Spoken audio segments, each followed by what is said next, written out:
जय जगन्नाथ चिंतन रे आपण मानक स्वागत।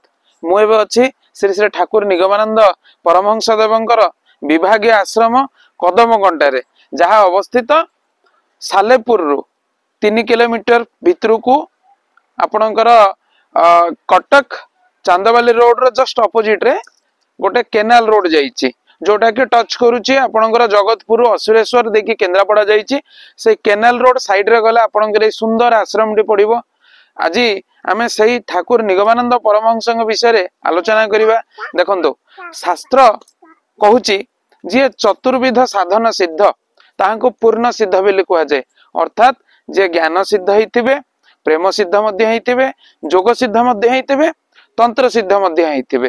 तो एमिति बहुत कम साधु देखिया पई मिलंती जो माने के चतुर्विध साधन सिद्ध होइतिबे। तेणु श्री श्री ठाकुर निगमानंद परमहंस देव होउछंती सही धरणर साधु, जे कि सद्गुरु मध्य, जे कि चतुर्विध साधन रे सिद्ध होइथिले। अर्थात प्रथमे जोग साधन करिथिले, सेथिरे सिद्धता प्राप्त करिथिले, तापरे ज्ञान साधना करिथिले। ज्ञान साधना कला बेले तांकर मंत्र दीक्षा मध्य सेइटु से ग्रहण करिथिले, सन्यास दीक्षा मध्य सेइटु ग्रहण करी तांकर नाम नलिनीकांतଙ୍କ ठारू निगमानंद को परिवर्तित होइथिला।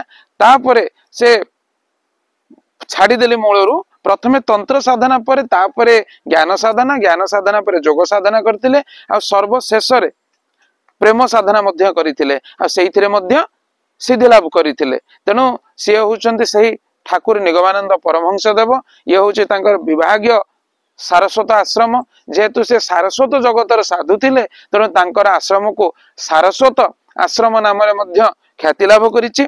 आउ एई आश्रम गोटे विशेषत्व होउछि श्री श्री ठाकुर निगमानंद केबे निजर नाम प्रचार करि नाहंती। सी केवल जगत गुरु आसन स्थापन करथिले। ये होउछि सही जगत गुरु आसन मध्यरु गोटिए। काहे कि ए जगत गुरु आसन रा खासियत कोन बा यार तात्पर्य कोन? एथिरे कोनोसी संप्रदाय से हिंदू हुंतु, मुस्लिम हुंतु, ख्रिस्टियन हुंतु, जे कोनोसी गुरु को जे धरि थांतु एही आसन रे से तांको गुरु को पूजा करि परिबे, प्रणाम करि परिबे। ये होउछि जगत गुरु आसन रा खासियत।